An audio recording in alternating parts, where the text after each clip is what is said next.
Hello, everyone. Welcome. We'll be getting started here in just a moment. Want to make sure everyone gets in from the waiting room.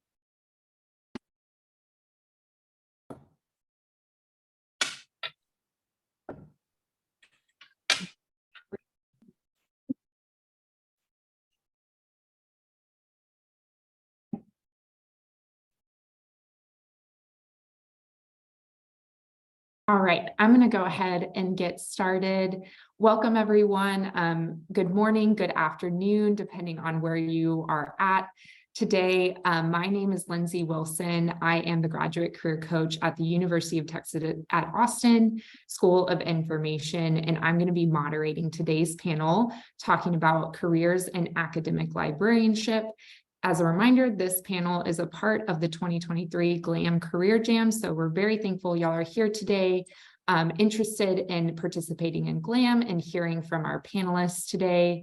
Before I hand it over to them and we jump into questions, I just want to go over the agenda and some housekeeping items. First, this is going to be an hour-long session.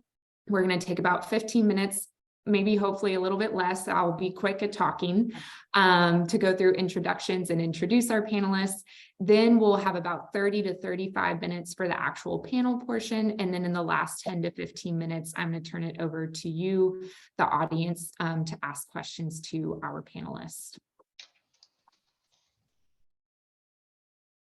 Okay, just a reminder, there's a few upcoming career panels left before the GLAM Career Jam.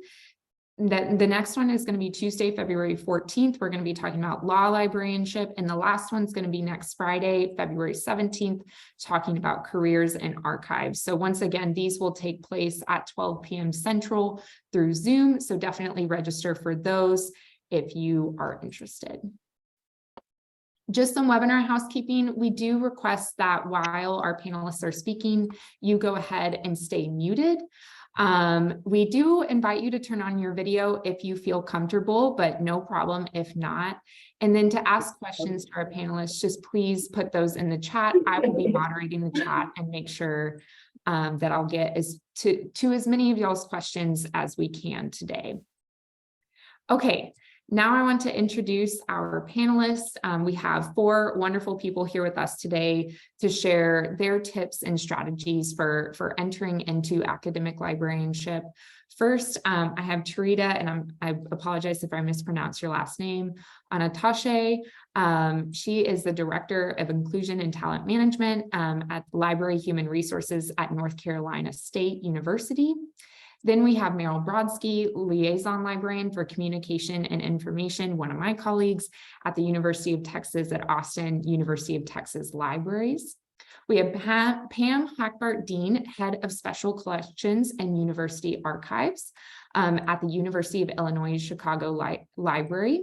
And then last but not least, we have Arlene Salazar, Collections Librarian at Texas State University, University Libraries. So thank you to all of y'all for being here today.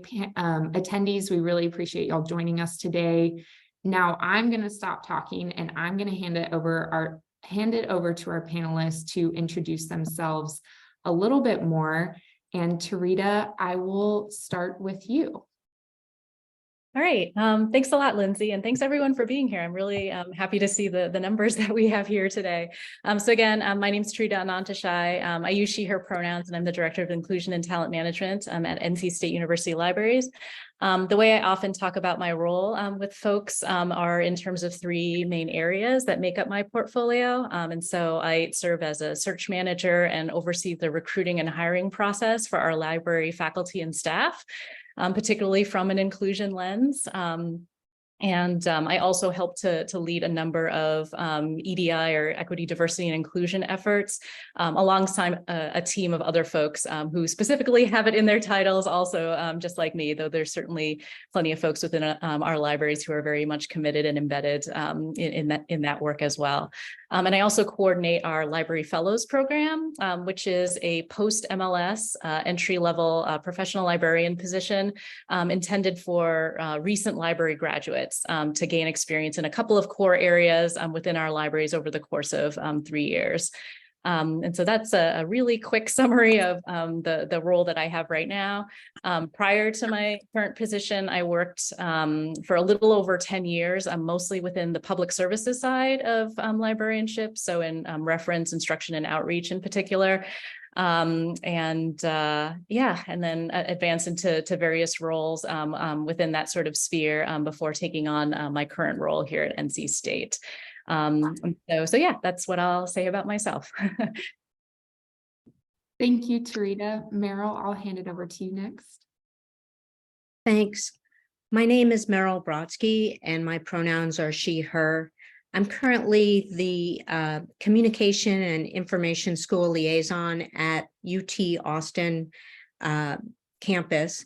And I've been a librarian for well over 30 years, with probably half my time in the academic world and half in the corporate world.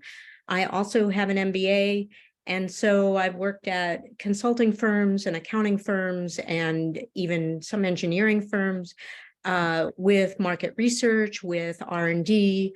So I've really had a very wide range of experiences, and it's a career that's kept me interested, and the whole time things have changed. And so I'm very happy and delighted to see what comes next. Thanks, Meryl. Pam, I'll hand it over to you. Thanks. I'm Pam Heckbart-Dean, and the pronouns she and her. And like Meryl, I've been in the profession for 30 plus years.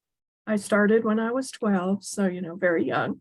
I am head of special collections and university archives at the University of Illinois, Chicago.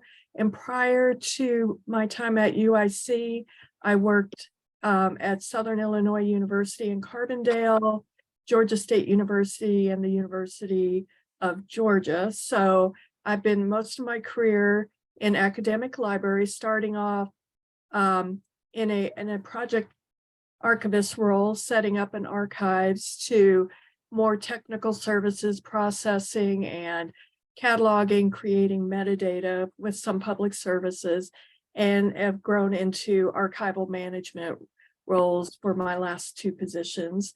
In my current position, I'm also a hiring manager, so I work with human resources and position descriptions, and of course, promoting positions for people to apply and the whole process of hiring.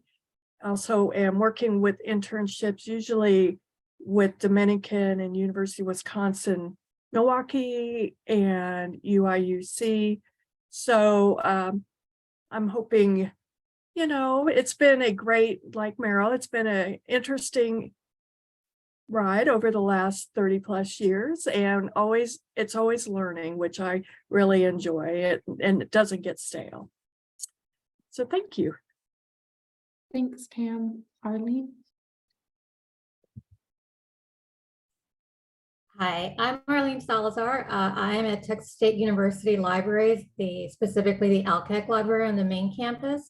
I'm also a UT alum, so I was in the program many years ago. And I found it interesting to look at your list of courses to see how they have changed over the years compared to what I took. And so that was interesting to read. Lots of stuff that still is there that I took, and then maybe some name changes. But it's interesting to see how our field continues to always change. I've been at my library for about 20 years. I was at one library prior to that, but the majority of my career has been here at Texas State, always in academic libraries. During library school, I had jobs in public and academic, just to kind of get a sense of which one might be the best fit for me. And academic was the better fit. So that was my path when I was in library school. I was originally hired on as an instruction librarian. My career goal or vision was a subject librarian, because I started out as a teacher. So I have a master's in education, and then I went back and got my master's in library science. I wanted to specialize in the subject area. And that's kind of how I approached my position at Alkek and how I've always taken it. So for 20 years, you can imagine we've been through a lot of changes, and we just recently went through one, and we're actually still in the middle of it, attaining ARL status. And then our next goal is to achieve R1. And so we're busy at that, and lots of changes. And I keep hearing everybody say that word change. And so that seems to be key to our, not just, our discipline, but, just all over the place, just something to keep in mind that it's always going to change. The minute you step out of library school, there's going to be a change to our field. So just something that I enjoy doing.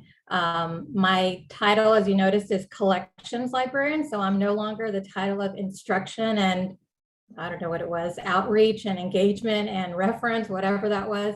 In years. Now I'm collections, which I kind of have a foot on both sides of the house, the public service, but also working with tech services, and they keep calling me the bridge.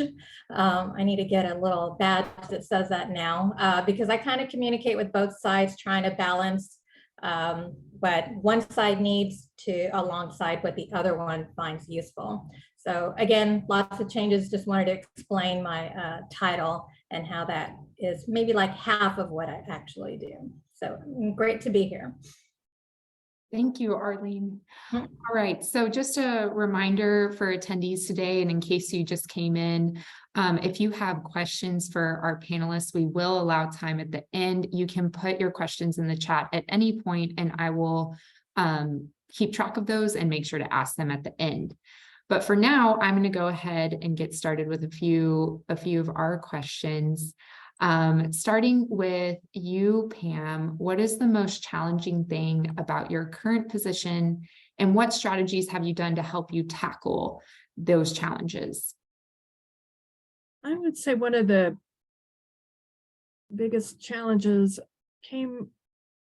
it was leading up to this, but as a result of the pandemic, having a big push for more digital content available for whether it was instructors pivoting to go from in-person to online courses, and also patron requests when they were not able to come into the library to be able to get the resources that they need in a timely manner, and weren't always able to just come and pick up whether it was a book or things that they needed those resources right away. So I think we have an active digital program, but I think we've really just had to put more resources in making these available. And the challenges are, it's not always we can just scan it and put it online, which is kind of the assumption. There's much more to it. So being able to have a planning process, and you're going to have to keep up with your copyright restrictions and your server space, and the best way to make these things accessible is a challenge, but being able to work with others, not only within your library who have those talents, and to be able to, it has to be more of an interdepartmental project. It can't just be the instructors or digital programs. You've got to work together, but also working with your students and your faculty on campus on what it is they need and how they need it, and helping them understand we can't just, turn it on a dime. But I think we're more, instead of us coming up with projects, we now know what our faculty and students are needing and demanding. Thank you, Pam. Tarita, I'm going to hand it over to you next. Yeah, sure. In terms of challenges, so I now work within our talent management arm, which is essentially housed within like our organizational development and an HR unit within our libraries. And so probably one of the more challenging aspects of my current role are, and I don't want to say people are a challenge, but, you know, I work a lot with people, right? I really do enjoy the work and I have some really wonderful colleagues, but it can certainly be challenging because of the different politics that I and a lot of us have to sort of navigate as a result, and the real challenges that folks are mentioning. Pam, you mentioned the pandemic, for instance, and of course that has had a very deep impact on a lot of folks, right? And so whether it's, you know, supporting somebody who's been personally struggling or helping to support somebody who's having, maybe a supervisor type of challenge and that sort of thing. Those are the types of things that sometimes appear within my realm. And often whenever there are, you know, personnel related issues, those often have to take precedent in a lot of ways because they can be very unpredictable, not on my calendar, right? And sometimes it can be, you know, a little bit emotionally draining when you sort of hear some of the stories that people are, you know, personally going through, whether professionally or in their personal lives and stuff. And so in terms of how I tackle this challenge, I'm really fortunate in that I have a really great group of folks, both around me and just in general across the libraries, who, you know, recognize that we're, I know sometimes HR gets a bad rap, but I will say that we do have a good solid reputation within our libraries because we're very person-centered in a lot of ways. And so knowing that has allowed us to engender a lot of sort of trust so that folks do reach out, with these sorts of things as well. Like somebody just reached out to me this morning just to kind of work through something right after this panel here today as well.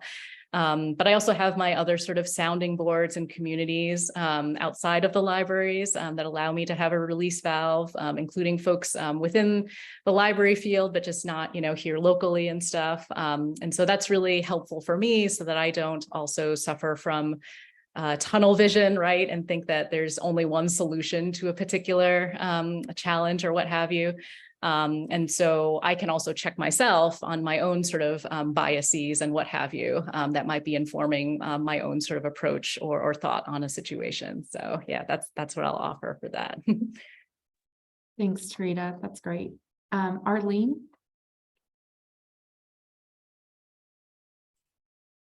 And for me, it's a challenge, and I actually thrive on challenges. I'm constantly reading not just professional literature, but I'm on Twitter all the time. I keep up with academic Twitter, I keep up with library Twitter, and I'm constantly questioning my colleagues.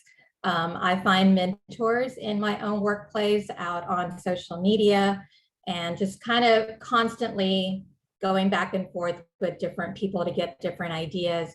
One challenge I've had currently is with my shift from, I call it front of the house to back of the house, which is kind of like tech services. I have to still balance both of them because I still am accountable to students and faculty and classes, but now I have tech services colleagues that I'm also having to kind of work with as well. And so there's a question in the chat that kind of reminded me of something that I'm always caught up in. And that's what the question about, do you create programs for people to attend or do you put displays together? And so one of the challenges I've had is I had so many things on the public side of stuff that I really loved doing, which was displays. And I loved doing some of the programming because that's what communicates your worth to your community, other than you're just a place where the books live.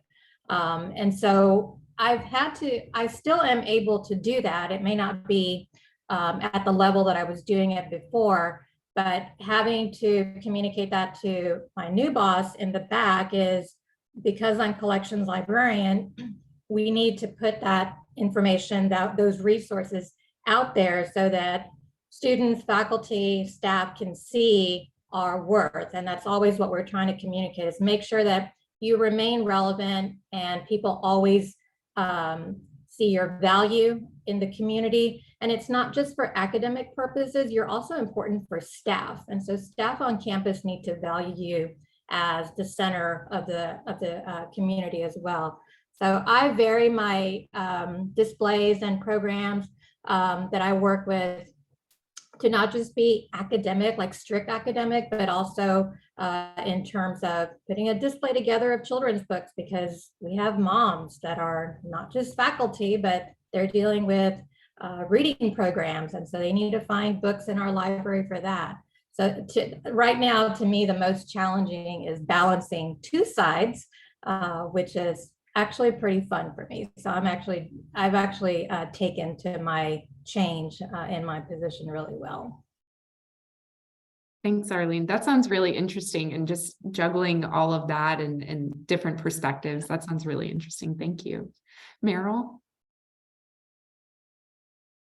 I would say one of the challenges of my role is that I am responsible to a very large number of departments that vary in subject areas hugely.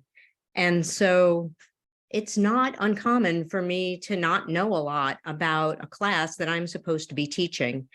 In the same week, I might have a class on the history of Latina filmmakers and also be orienting PhDs to literature on stuttering and speech disorders.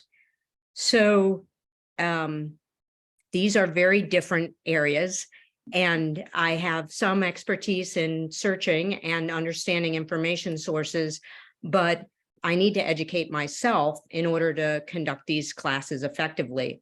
So it's fun because I get to learn about these different areas, but it's challenging when people are relying on your expertise. So the way that I deal with that is, like other people have mentioned so far, reach out to others. Hey, has anybody done this class before? Okay, if you haven't, fine, I can work with the faculty member. I can say, here's what I'm thinking about showing. Are these appropriate examples? But I have a lot of creative control over the content of the course and whether I want the students to do active learning, whether I want it to be lecture, whether I want to do demo. And then, of course, sometimes there's some surprise technology challenges. So got to have that PowerPoint backup just in case, because you never know. But yeah, so I would say the diversity of departments that I need to support is the challenge. And then, of course, I have other people who are not on campus who I can reach out to. There are professional communities, and I'm definitely part of many of them involving some of my interests. There's a communications librarian group that's part of ACRL, the Association of College and Research Libraries, that I belong to, and they're always good for a question. Or I am also part of some other groups. I have a professional interest in data.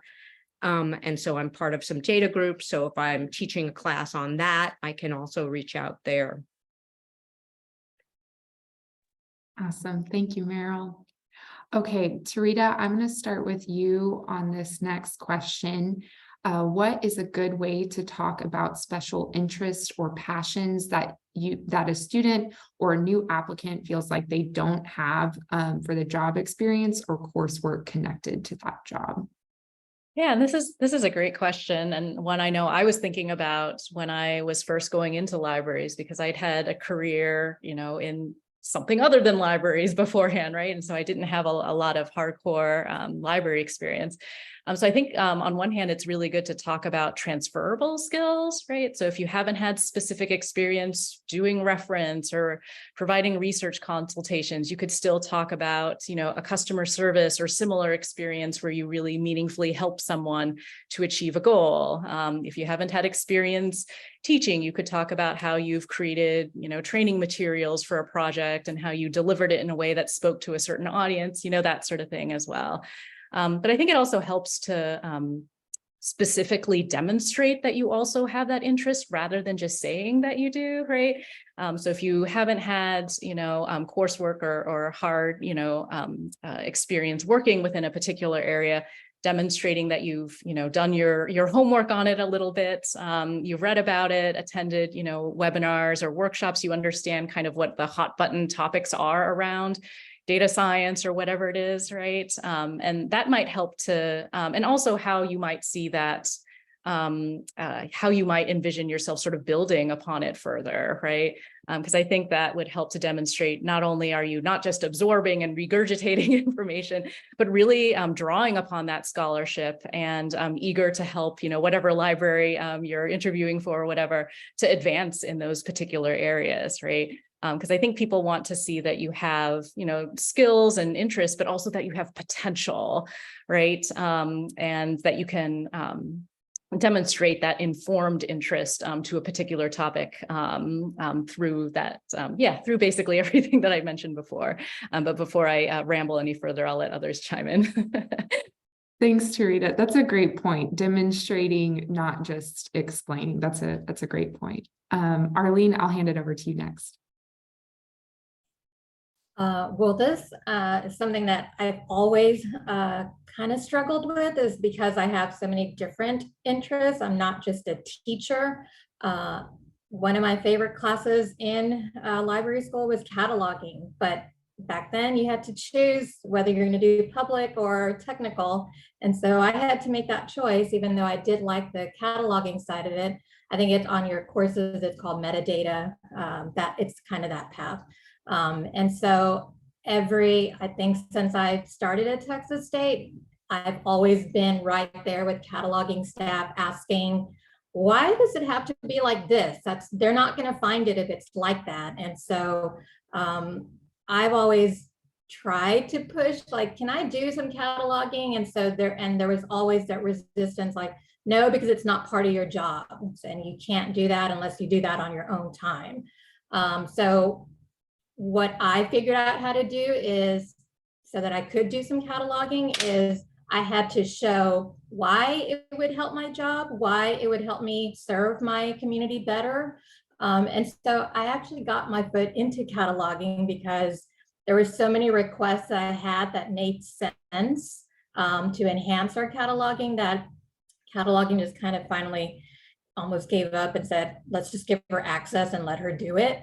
We'll train her. And my bosses were okay with that. But I had to demonstrate there was a reason for it, and that it tied into my current job, and that it would make my job easier. And again, back to adding value to our library, making that apparent to our community. So I'm just always all about keeping up with changes, even though I'm not the new librarian in our library anymore. I am new at heart, so always asking questions.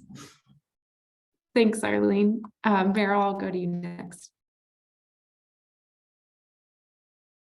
I don't have a ton to add here, but I will say that when I was looking for my first professional job, I was started attending some conferences and saw a speaker talk about instruction at her library, and I was blown away.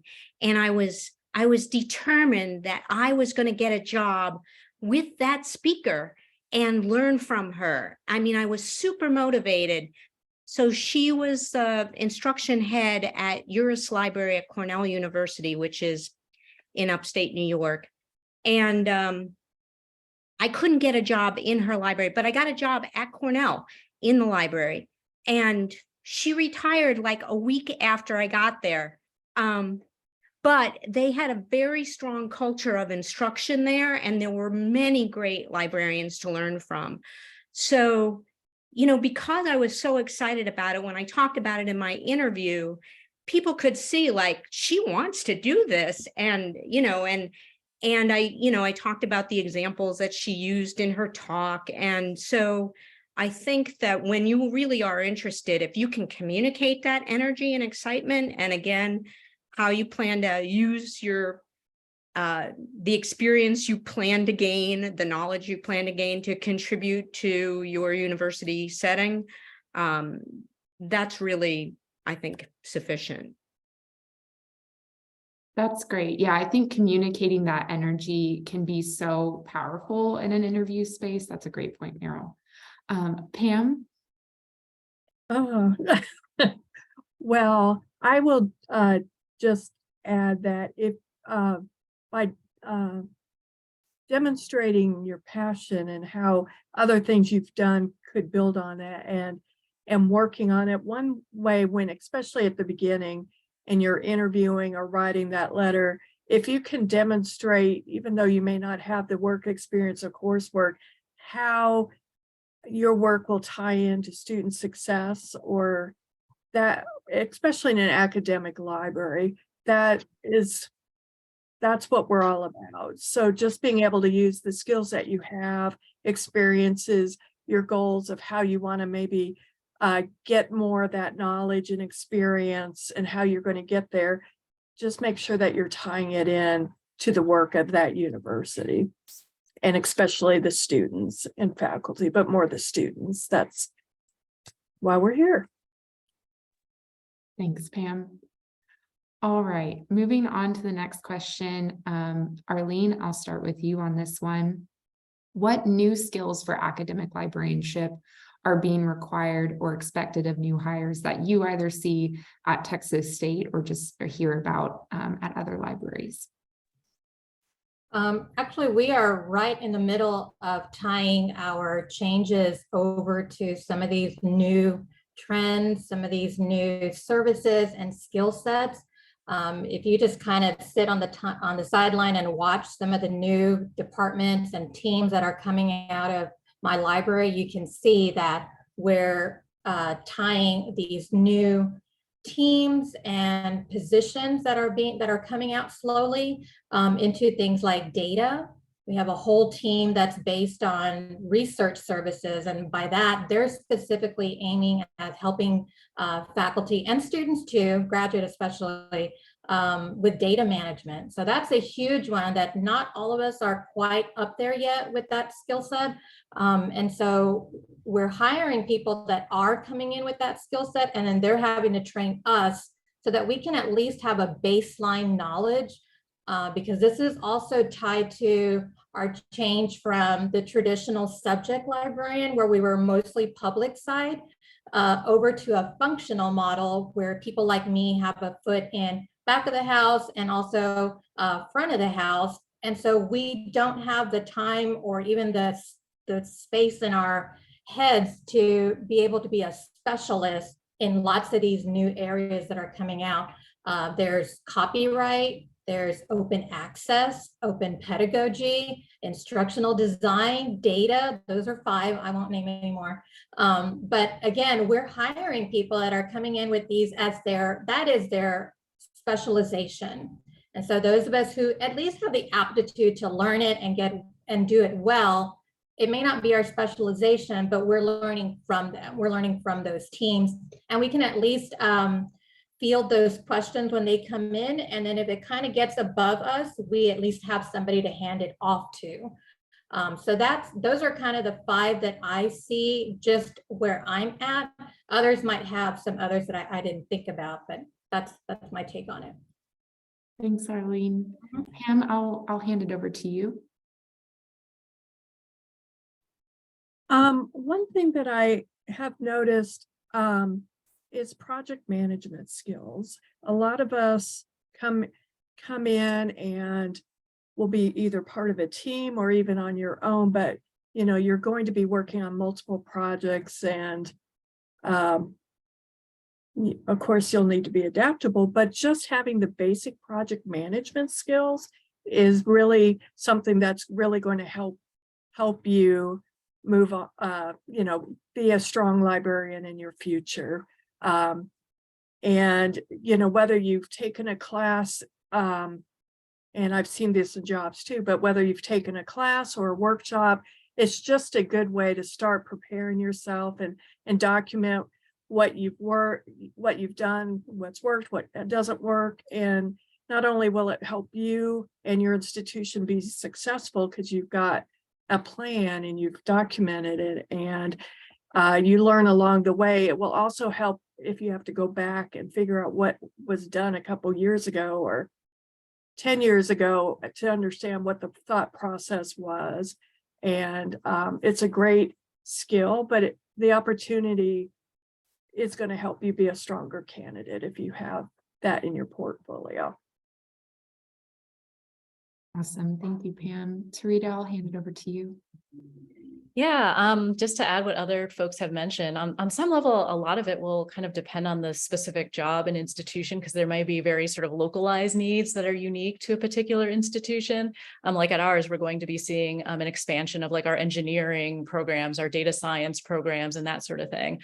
So certainly those are some skill sets that folks across the university are going to be looking to build capacity around.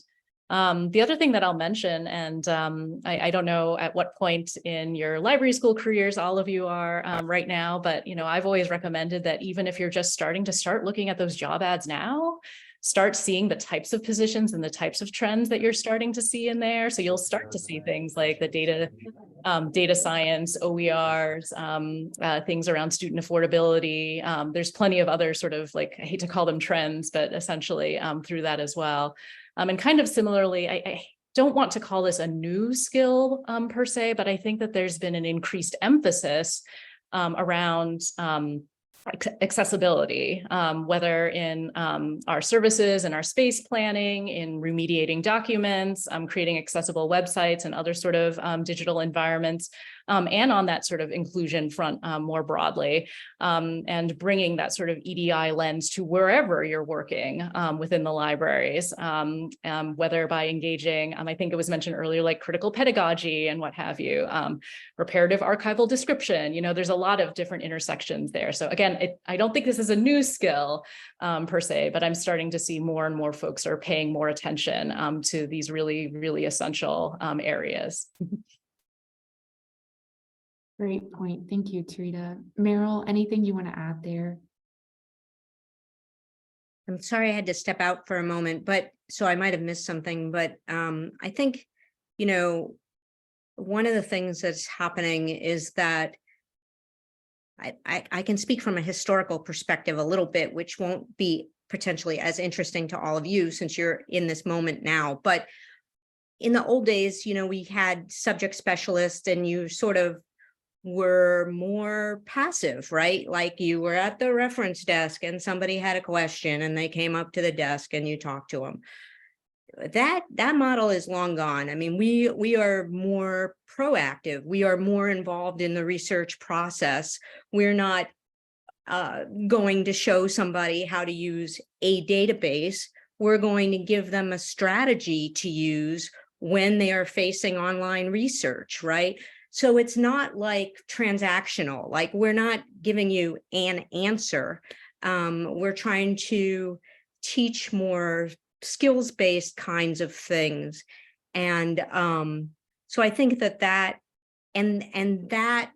has sort of threaded so that we're working more with faculty on finding grant opportunities, and we're helping them find repositories to store their data at the end of the grant. And we're helping them to design file folder arrangements so that other people can access their materials after their grant.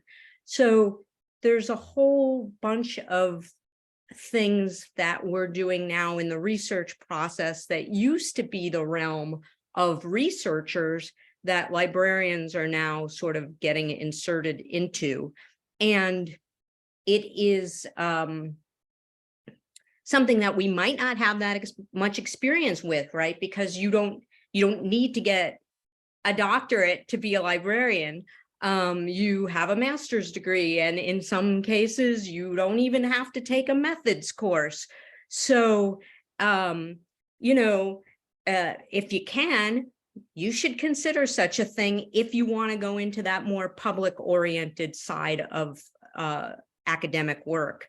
It will definitely help you, or take on your own research project, do your own professional research, and that will give you that kind of experience to work with faculty in those situations.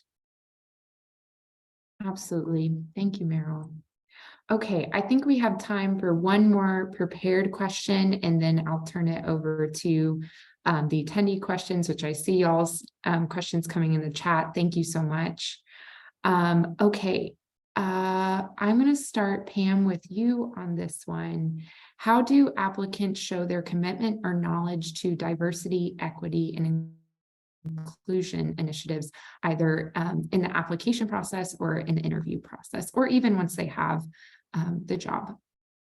I think you need to start out with what your own philosophy is, to be able to speak, beyond just I took a class, to, what are your more proactive activities or learning, but how have you put that learning into practice? And that is something that's at my university, as part of your tenure process, you have to demonstrate beyond your commitment and knowledge of DEI.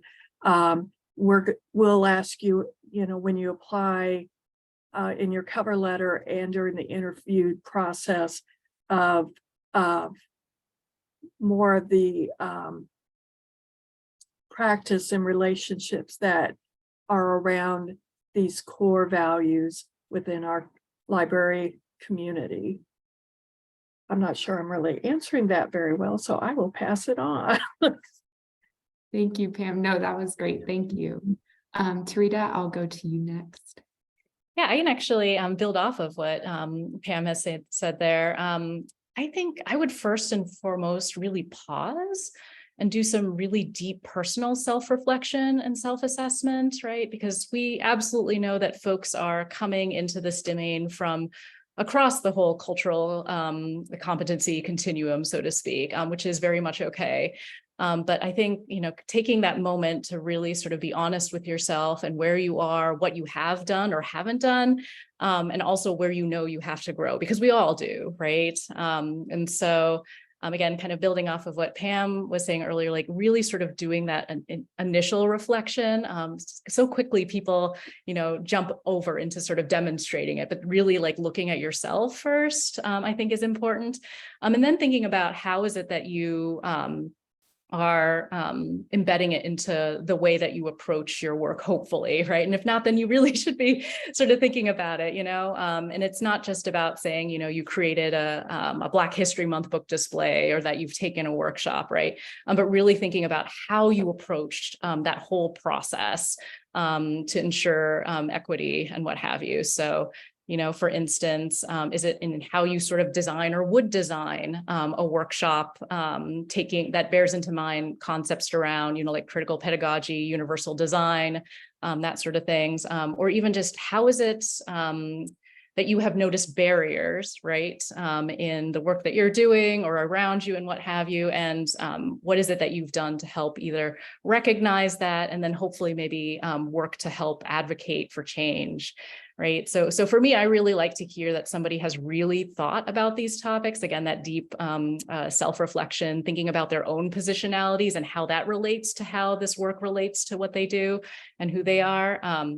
And then constantly seeking out those opportunities to put that into action and embedding it into, again, the way that they approach their work and even their lives. Right. So. Thank you, Tarita. Great points. Meryl, I'll go to you next on this one. I would say I really appreciated what Tarita said about taking a moment and looking at yourself. I think, first of all, you just got to be honest. Like if you haven't done anything, you haven't done anything. So, I'm not saying you should say that, but are you open to learning? Is this something that you want to improve in? Have you taken any workshops on this? Do you know what the university's policy is on it? Is that something that attracts you about joining this workplace? If you have a lot to learn, it's okay to say that. Most of us do have a lot to learn in this area. But I think showing a willingness to learn, showing a willingness to change, talking about examples that you've seen where it's been done well or poorly will show an awareness of things and an understanding of how you might make it part of your work. Thank you, Meryl. Great points. Arlene? Yeah, this is something that we've actually been talking about, not just the new setting I'm in, but in the past team that I've been in with instruction. And it doesn't really have to be like highest level philosophical. It can be, because we got that question from some people like, well, I do this. How am I supposed to do DEI or say I'm doing DEI? And actually, it's better to say DEIA because you want to also account for accessibility. But it can be something really small, like we were trying to give ideas to some of these people who really weren't grasping it. Something like rather than in your course guide, rather than using a picture of a group of all white students, why can't you use a picture that shows a diverse group of students? That's something even that small where you're showing a mirror of what your community looks like rather than just a stock photo that may not be as diverse. Make sure that you're addressing your course guides, any publications that you're putting out there or pushing to your students and faculty, that they're accessible. That's a huge issue in libraries, not just within libraries themselves, but coming from our vendors. Also making sure that those ebooks, that those PDFs that are coming out from those vendors are accessible, that they're readable to your students. And then mostly like with teaching, that was an easy one for me. I never understood what why it was so difficult. But in teaching, when you're using examples of how to search for various topics, you want to incorporate some of the issues that your students are dealing with. Social justice issues easily tie into how do you search for X? Well, use a topic that you're pulling out of the newspaper. So it doesn't have to be political, anything like that, but just something that ties into what they're actually dealing with on either side. It doesn't matter. So I don't know, there's just lots of examples. And in my current position as collections, diversity is a huge, huge thing. We have a fund set up to make sure that our collection reflects diversity. And so that's something that I help manage. And so I'm making sure and keeping an eye out on publications that are coming out, ebook packages that are coming out that tie into diversity, and using funds like that to add to our collection. So there's lots of different ways and levels that you can approach DEI, and give examples of when you're being interviewed. I'm sure a lot of your coursework tied this in, because it is a trend in libraries that we're just kind of naming. We've kind of been doing it, but we just sort of named it DEI or DEIA. And so it's just a matter of trying to think about what you could tie into that. Absolutely. Thank you, Arlene. And thank you, panelists, for all your responses. At this time, oh, yes, Arlene, go ahead. Well, I just had one last thing. I'm just gonna share it in the chat right now, and it kind of ties into this diversity last question, and it's just a residency program that we just put out. And it's for new librarians, new graduates, or about to be graduates. So I'm just going to push it out, and contact information and everything is on there. So thank you, Arlene. Yes, I'm glad you put that in that chat, and I definitely encourage y'all to check that out. All right, I'm going to turn it now to attendee questions. Just for the sake of time, panelists, I may not ask all 4 of you. I might just ask 1 or 2 of you, just so we can get to as many questions as possible. Attendees, if you have any questions, please put them in the chat and I will ask them to our panelists. All right, so I'm going to start with Meryl, you on this one, and Arlene, you kind of responded to this one in the chat. So if you want to expand upon it too, definitely want to hear from you. But first, are there areas for creativity in academic librarianship? Are there opportunities to create programs, put together displays, or collaborate across the university or maybe other universities? So I would say 100%, absolutely. You know, I'll be very frank here. The pay for academic librarians is not the greatest, but in general, we have a lot of autonomy over our roles, and this is amazing. So it's not like, I've been in the corporate world, so I understand what the differences are. And you actually can choose to develop programs often. You can choose to do displays if that's something you're interested in. I'm not actually, but I do a lot of programming. And opportunities to collaborate are always welcome and fun. People bring a lot of different perspectives to an idea that you had. So I love working with other folks. I have pursued opportunities in professional organizations and other areas to work with folks from different universities. And I really like that. It makes the world feel smaller. Yeah, there's just a lot of room for creativity. Actually, I recently co-edited a book and put out a call for chapters on some online forums and got to work with people from 3 or 4 different countries, and it was very gratifying. So I would say that's a major plus of the work. Thank you, Meryl. Arlene, anything you want to add to that? I know you had responded in the chat to it earlier. Yeah, I'm responding to some of the chat questions in chat. So I don't know if some people are catching. I'm not tagging them. I'm just putting their name on my reply. But yeah, I would just second what Meryl said, and it kind of mirrors what I put in chat. Sorry. Thank you. Okay, I'm going to move on to our next participant question. Tarita, I'll start with you in this one. I am currently seeking, this is from a student, I'm currently seeking a summer practicum, ideally in special collections. I was wondering if it is common for academic libraries to take on special projects over the summer when the students are gone. If so, what kind of projects are typically handled during this time? Yeah, this is a tricky one because having seen a lot of student hires come in at certain times during the year, there are a number of projects that we may save up for.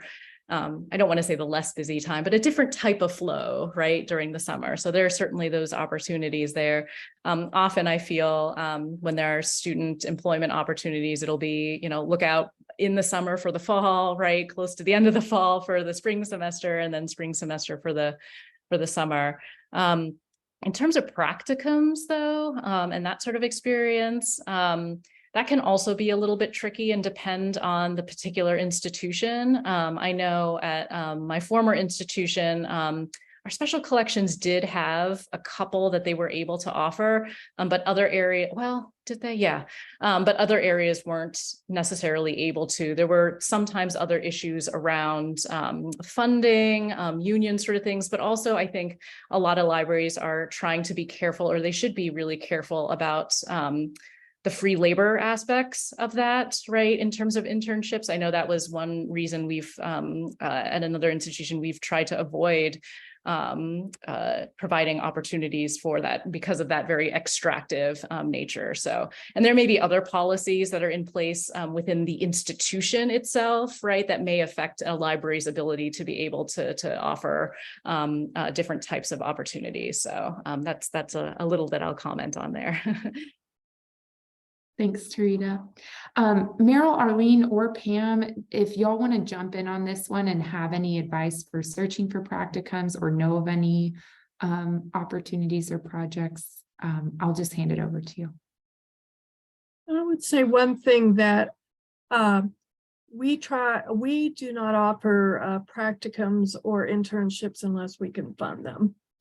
And that's not always the case, but we don't, you shouldn't have to pay to come work for us. But what really helps us, we have a list of projects that would, be great, but it helps us if you let us know what kind of experience you are hoping to get, whether it's in public services, if you want to create an exhibit, or if you want some more technical behind the scenes.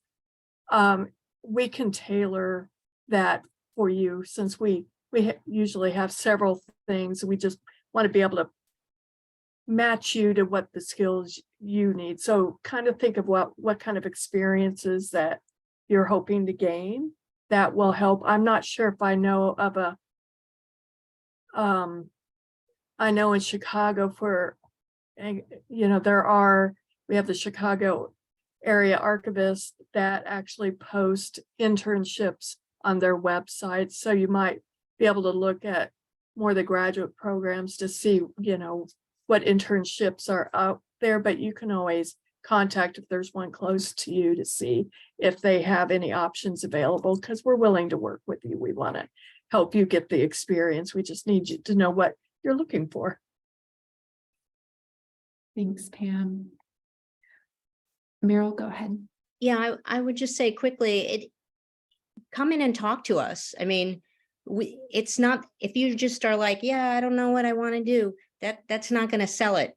But if you do come in and sort of say, yeah, here's 3 interest areas I'm possibly interested in, and talk to the area you might want to work in, then that could be doable. So we're looking for somebody who is directed and motivated. Yeah. Thank you. Arlene, was there anything you wanted to add there? I know my own experience at ALCAC is we've never had a formal practicum program, but that has never meant we don't take questions or requests from students, because we're right down the street from UT. Especially, we get a lot of UT students who just ask us. They take the initiative and just ask us, is there something a project that you would like help with? Or they pitch us a project. I know maybe like 10 years ago, when we were getting into a lot of doing modules like in Blackboard and Canvas, students from the library school were way ahead of us, and we were just kind of playing catch up. So we had a student who came in from UT and set the whole thing up for us, and we learned from her, and we actually still use some of the components of her project. So even though you don't see like there's a web page for practicums, or the library's website doesn't have something about them, I would always contact and just be proactive and ask, or even offer an idea. And like Pam said, most libraries have a list of things that we kind of like a wish list of what we wish some of us had the time or the skills to do. And then more often than not, never fails, we get a library student that comes in and asks, hey, is there something you'd like me to work on? And we're like, yay, yes, we do. And they do. We had somebody in collection development just last semester working on something, doing data analytics for us with vendor usage information, where it takes a lot of work to extrapolate that from vendors and then run it through something like Power BI, and then be able to analyze that. And so again, we learned from them, but there was something that they were also able to take away with them, and then also a project that they were able to push out during like an interview. So I would always be proactive and ask. Thanks, Arlene. Okay, it is 12:59 here in Texas. I'm in Texas, so I'm going to ask one more question. But then panelists, if y'all are comfortable, if attendees have more questions and you feel comfortable with them maybe connecting with you on LinkedIn and reaching out to you with these questions, feel free to put your LinkedIn in the chat or any other contact information you feel comfortable with. It's okay if not. But final question, do you anticipate the changes in patron access to library materials that occurred during the pandemic will continue into the future or change the ways that academic libraries are used? Pam, I'll start with you on this one if you want to jump in. I think we have learned that we can make our collections more accessible and not be as restrictive as we may have been in the past, and that people are going to want these either on demand or in a other format than a physical format. So I think we've been heading that way, but when we had to do it kind of now, guess what? We did it. We didn't have a whole lot of preparing. And I think this is going to be especially in the as we are doing our collection development, we're spending more toward our digital collections than we are on physical materials now. The challenges, of course, are the materials that aren't in a digital format. And there are more, you've got Internet Archive, you've got others making these materials more available and access more robust. And I see that's where our future is going. Awesome. Thank you, Pam. Okay. It is a little bit past our stop time, so I'm going to go ahead and close this out today. I really appreciate everyone attending today's panel. And if you'll join me in thanking our wonderful panelists, Tarita, Meryl, Arlene, Pam, y'all are amazing for doing this. So we really appreciate it. And we look forward to seeing all of y'all at the GLAM Career Jam on February 24th. I hope y'all have a great Friday. And yeah, we appreciate y'all attending today. Have a good one.